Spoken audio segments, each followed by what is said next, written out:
We are live, baby. UFC 311. Islam Makhachev taking on Hanato Moicano. And things got flipped, turned upside down in regards to UFC 311's main event of the evening. We're going to talk about all 13 matchups on this card. I'm really looking forward to breaking it all down with you on this beautiful fight morning as we talk about the 13 matchups in Los Angeles, California. Prayers and thoughts go out to all of those affected by the wildfires. Let's hope that gets under control, and maybe we'll see a bunch of firefights ensue this afternoon inside of the octagon. So, first fight of the evening, we have flyweights. We have Tagir Ulanbekov taking on Clayton Carpenter. And we've seen Tagir Ulanbekov compete inside of the octagon in the past. Strong grappler, very lanky, can strike occasionally, but that comes at a cost. The weight cuts also appear to come at a cost. This is a fighter in Tagir Ulanbekov who was cutting weight alongside Islam Makhachev and Umar Nurmagomedov. And we know that they really squeeze out the sponge. Now, Clayton Carpenter fighting not too far from home. He is a fighter who is going to come out like a ball of energy, very, very strong, can grapple, but look who he's up against. We can't trust him to win the grappling exchanges and dominate a Dagestani fighter. But one thing he can do as a significant underdog is push a frenetic pace and be explosive. And also, we know from a defensive standpoint, Tagir Ulanbekov does have some warts. So I'm actually leaning towards the underdog here. I think that this line is a little bit too wide. We have some recency bias in favor of Tagir Ulanbekov. I'm going to be picking the underdog in Clayton Carpenter here. I think that he's going to come out and surprise some folks. What does he have to lose here? He's up against a juggernaut, and he knows he's going to have to bring the fight to his opponent. Bear with me. It appears as though the webcam has turned off. Let me get back in action here. Bear with me, my brothers. Bear with me. We are live. This is part of bringing the fight to you on a blessed Saturday morning. Look at that. We've got Lenny Dykstra's jersey up in the background there. Excellent. So I'll be picking the underdog, Clayton Carpenter, to walk away victorious. Now, we've got another interesting matchup next with Bernardo Sopaj taking on Ricky Turcios in a fight where last time out we saw Bernardo Sopaj. This fight was originally scheduled, and I believe Turcios pulled out of a previous matchup. He had some some abdominal issues, if I'm not mistaken. But bottom line, Sopaj, very explosive fighter out of all stars. He's he can do it all. He can strike. He can grapple. He has a mean streak. We saw last time out was on the wrong side of one of the most devastating knockout losses in the history of the UFC. He was dealing with some leg pain, and his leg was being chopped down. Man, that was a tough look. So what are we expecting here? I'm expecting Bernardo Sopaj to come out explosive against Ricky Turcios. Turcios, he is tough to get a hold of. He's scrambly by nature. He's going to look to reverse positions. He tries to outlast opponents. And I think he's going to run into a buzzsaw in Bernardo Sopaj. Now, is Sopaj going to gas himself out here like we saw in his last fight? That's a possibility. I am going to be picking Bernardo Sopaj to win this fight, though. I think that the strength is going to be a huge difference on display, especially when it comes to striking power. The striking power of Bernardo Sopaj, big difference in my eyes there. We've got a bunch of comments here. Let's see what's happening here. Shady, good morning. Great to have you. Thank you for choosing to join the live stream. Chad, welcome aboard. Let's go. Now, let's talk Rinya Nakamura and his wrestling pedigree taking on Muin Gafurov. Muin Gafurov, who's been a bit doughy coming into fights, is a diminutive fighter, is a small fighter who is well versed, but can get out grappled, can get outstruck. And he's a lower level fighter at this weight class, taking on a fighter who's been tested against lesser fighters in Rinya Nakamura. Rinya Nakamura coming in as the major, big-time favorite here. Explosive fighter. Isn't afraid to throw hands also. Nakamura can grapple. We talked about the wrestling, and I believe that Nakamura here has the potential to knock Gafurov out on the feet as well. I'll be picking Rinya Nakamura to walk away victorious in this matchup. Now, this is an interesting spot. Eileen Perez coming in at plus 208, taking on Carol Rosa. Carol Rosa is a fighter who relies on volume, who has been on the wrong side of a few losses where we thought she would have come through, but she failed. And Eileen Perez, she's grappling heavy, no semblance of a striking game whatsoever. She's looking to close distance and take her opponents down to the mat. And Perez is willing to go for it all. She's willing to empty the tank to secure grappling positions. Now, Carol Rosa, I believe she's the deserved favorite in this matchup. It's just a matter of how long is it going to take. It's only a matter of time, I believe, until Carol Rosa, if she does not get submitted, that she really turns the tide on Eileen Perez. And Perez may have some early success in the grappling department, but if she's not able to get that submission, I believe that Carol Rosa is going to run away with this, and wouldn't surprise me to see a TKO stoppage in round 2 or 3. So give me Carol Rosa to walk away victorious there. Next up, we have Grant Dawson, who has shown that he is not invincible. The Bobby Green fight was a real glaring red flag for me. His inability to take punches is a cause for concern. And he's taking on Carlos Diego Ferreira, who is a dog. He's going to fight hard for your money.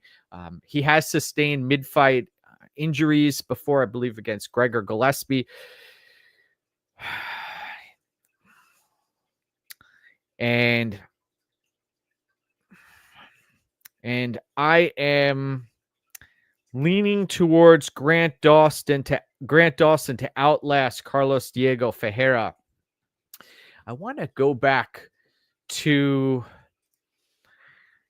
Carlos Diego Ferreira and just look at his history of fights here. The Rebecca fight was very, very impressive.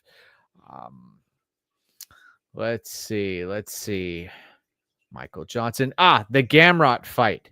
That was a situation also where he ended up losing via submission. That caught me off guard there also. I thought that CDF was going to put forth a bit better of an effort in that fight.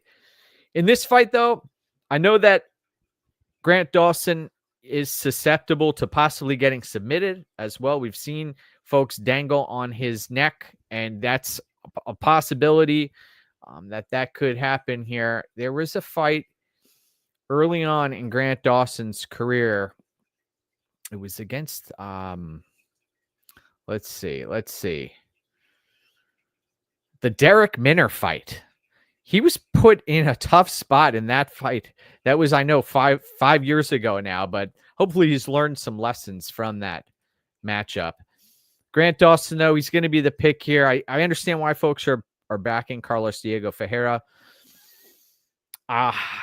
I think the age is going to come back to haunt Carlos Diego Ferreira. I know that he's looked great in previous matchups. Man, and also he's got the Fortis MMA folks who have been a big plus for him. I just think Dawson has a better motor at this stage in his career. Give me Grant Dawson. Now, Bogdan Guskov taking on Billy Elekana. Man, you watch Guskov and his rise once he got on track, once he started to find the target. He has been a bit of a hammer out there, and I think that's what he's going to do here against Elekana. I don't see this fight going the distance. Guskov, the killer instinct is there. I don't think this fight's going to get out of the first round. There's a kill switch that can get flipped for Guskov, and I think that's what's going to happen here. Elekana, this is a fight where he can hopefully show us some glimpses of what he's capable of in this matchup, but I think he's outmatched. Now, Zachary Reese, who's also found his victories recently. He's found a bit of a groove here, and he's also been able to put a little bit more muscle on his frame. Watch the weigh-in back. This is a fighter who's developing some confidence out there. He's going to bring the fight to Azamat Bekoev. And Bekoev, dangerous fighter in his own right. This line is a little bit closer than I thought it was. Actually, let me see if I input the lines wrong here for this specific fight. Let's see. Let's see. Yes. Oh, Bekoev is the favorite.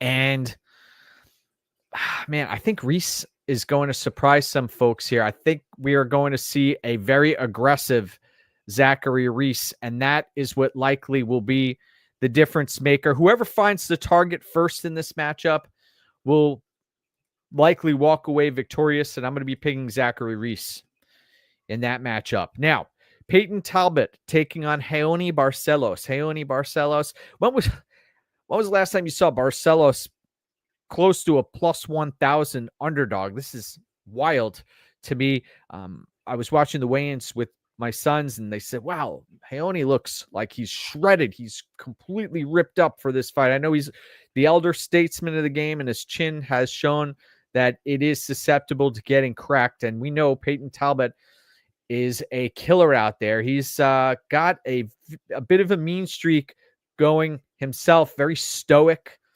cold, almost an assassin-like fighter. I want to pick Barcelos here, but there's a lot of wear and tear on Raoni Barcelos, and the fight that the UFC can still make, Raoni Barcelos versus Jose Aldo, at some point in time, it would be great to see that matchup take place. But I think that Peyton Talbott is going to find the target here and walk away victorious via a TKO victory. I could see Barcelos surviving the first round and then getting tagged up the second round, and his body, his chin just giving out. So give me Peyton Talbott to win via TKO in that matchup. We've got a bunch of comments here. Let's see. The Gamrot fight. Yes, Diego had an existing rib injury, and Gamrot need him there, and he tapped. Prior to that sequence, Diego was piecing him up. I do remember that. Good morning, Ben. Good morning, James. Good morning, LP. You know, my family just got back from Paris, and we actually are drinking some freshly made coffee, and I am devouring the coffee as we speak. Excellent, excellent. All right, let's continue the journey here. We were talking about Peyton Talbott possibly winning via TKO versus Raoni Barcelos. Now, let's talk about De Ridder against Holland. This is a fight where the GM3 fight, everybody, you talk recency bias. A lot of folks are really honing in on that. And one thing that jumped off the screen is the lack of striking defense on the part of De Ridder. Yes, he's a grappler by trade, and he's massive. Reminds me of one of the Daukaus brothers, I think Kyle Daukaus, the one that got pieced up by Dolidze. My goodness. If you want to watch some pops on the button, go watch Dolidze versus Daukaus. Here, De Ridder and his grappling against Kevin Holland, who's squirmy. This fight is about 185 pounds. Dangerous fight. Can you really trust Kevin Holland? That's the problem I have here. He's let me down many times in the past. I'm constantly reminded of the Stephen Thompson fight and how he had the opportunity to keep the fight on the mat and win that fight decisively, but he chose to let Thompson back up to his feet, and we saw how that went. De Ridder, he seems like almost Dricus du Plessis, like in a way, because he is going to be a marauder and bum rush his opponents and really commit to the grappling. So it's going to give Kevin Holland minimal chances to get this done if he's not at range on the feet. You have to be concerned, though, about De Ridder gassing himself out. I think that that's a real possibility here. I am going to be picking Kevin Holland to win, but it's a leery fight. At least you're getting Holland at plus odds. I think that he could really piece up De Ridder on the feet if they're able to find themselves at range. But if De Ridder's smart, he's going to try to close distance and really try to grapple for his life there. So give me Kevin Holland in that matchup. Now, Sergey Spivak taking on Jailton Almeida. That is a really, really interesting fight. Oh, we're on 2 cups. I'm on a second cup also. I usually have about 2 to 3 fights of coffee per day. James and LP, you're in the mix today. 2 to 3 cups of coffee per day, but sometimes the fights produce their own energy, and I'm able to really use that to juice myself up for the day. So Jailton Almeida, we've seen him also turn into a bit of a hammer and a horrible nail. This is a fighter who, if he faces adversity, can wilt. If he doesn't have a grappling dominant position, he will give up on himself. And same goes for Sergey Spivak. Sergey Spivak has, when he reaches a certain level of competition, he has hit a wall. He's shown us that. I liked what I saw against Tuivasa in enemy territory a few fights ago. And man, this fight, I think Almeida, there's a high likelihood that he finishes this inside the distance. I am inclined to believe this fight doesn't go the distance. I'm looking at the under 2.5 line in that matchup. And I'll be picking Jailton Almeida. It's just a matter of, do you think he gets it done via submission or ground and pound? I think those are the 2 ways he gets it done. But give me Almeida inside the distance. I think that Spivak is outmatched here. Now, this is a fight. I want to see this fight turn into a firefight. Jamal Hill versus Yuri Prochazka.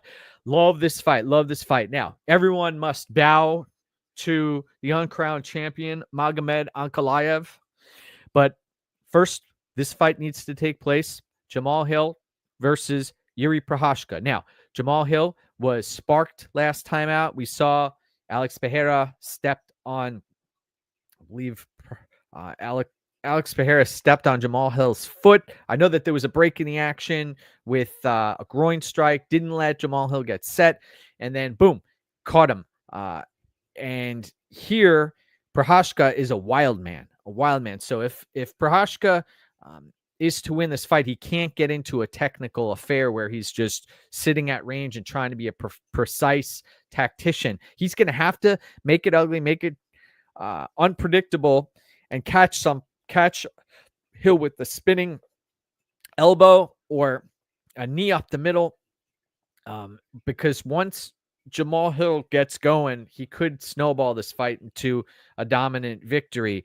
And that's not Prochazka's style, isn't to fight technically. He's a wild man. We saw against Dominic Reyes and many others.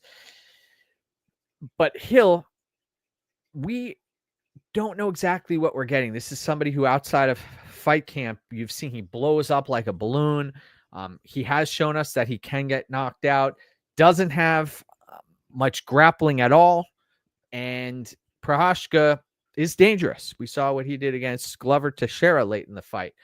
But this fight's only scheduled for 3 rounds. I'm going to be picking Yuri Prochazka to win this matchup. I think that might surprise some folks, but I think that his length and his unpredictability, his ability to drop levels and throw strikes from unorthodox positions is going to be what propels him to victory. Now, Umar Nurmagomedov taking on Merab Dvalishvili, the co-main event of the evening. We have Umar, who's coming in at minus 255, and Merab, who's sitting at plus 215. I have seen Merab fight time and time again, and I'm completely blown away at his limitless gas tank, his ability to shoot 20, 30, 40 takedowns in any given fight, and his ability to fight to his strengths. Against Henry Cejudo, we saw he was running into some trouble early and pulled out that fight late. We saw against the O'Malley fight, went to his bread and butter, his grappling, and here he's fighting a juggernaut on the other side of the fight who's, I know he went 5 rounds with Sandhagen, but Sandhagen pushes a little bit of a different pace than Merab Dvalishvili. Dvalishvili is going to be changing levels. Both of these fighters, similar heights. I think that Umar has a massive advantage from a striking perspective. Also, he hasn't eaten nearly the damage that Dvalishvili has throughout his career. And the training room, I'm surprised that it hasn't taken a toll on Dvalishvili. Somehow his joints, his limbs are still intact, and he hasn't had any catastrophic injuries throughout his career. And we saw, I guess you would consider the shin injury. If you watched the lead up to this fight, apparently he had a pretty deep wound on his shin. I don't suspect Dvalishvili is going to be engaging in much of a kicking game here, but Nurmagomedov, you see, he can use his legs like the Zohan, like arms, throwing him out there all over the place. But is Dvalishvili going to give Umar any space? Probably not. He's going to likely close distance, making this a grinding type affair and try to break Umar with pace. Can he do that? I know folks like the number on Dvalishvili, but I think that Nurmagomedov is going to win this fight at a pretty high clip. Does it go over 3.5, over 4.5? There's a high likelihood. But if Dvalishvili is unable to hold Nurmagomedov on the ground, and he's shown that happens often. He can rinse and repeat takedowns over and over and over again. But Nurmagomedov, he has pretty damn good takedown defense. So he may stop the initial takedown or 2 or 3, and then these guys are going to be trading at space for a few seconds, and those few seconds could lead Umar to a serious path to victory that could take place inside the distance.